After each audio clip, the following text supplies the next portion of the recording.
emission on trolleys. The month of June itself was up by some 21% on the same time last year. I think it's 86% if my memory serves me correct for the first 6 months of 2017 compared to just 10 years ago back in 2007.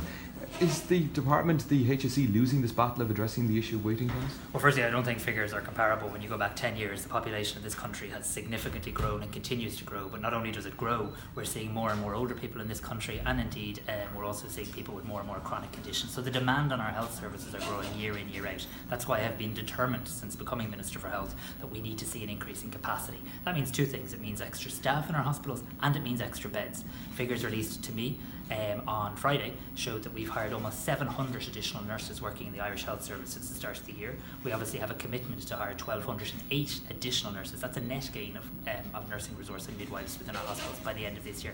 I remain absolutely committed to doing that.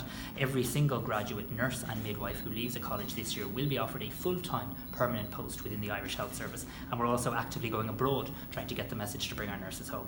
In relation to bed capacity, we now have a bed capacity review going on. How many beds do you actually need in the Irish Health Service? Where do you need them? What type of beds? Which are in the community? Which are in the acute hospital setting? And that capacity review will be published in September, in time for me to have a very clear ask for the midterm capital review. So I accept the challenge is mammoth, and this afternoon we'll have an ED task force where we'll have an opportunity to further discuss these issues with the HSE, with the INMO, and indeed other stakeholders. What would you say though to the patients who are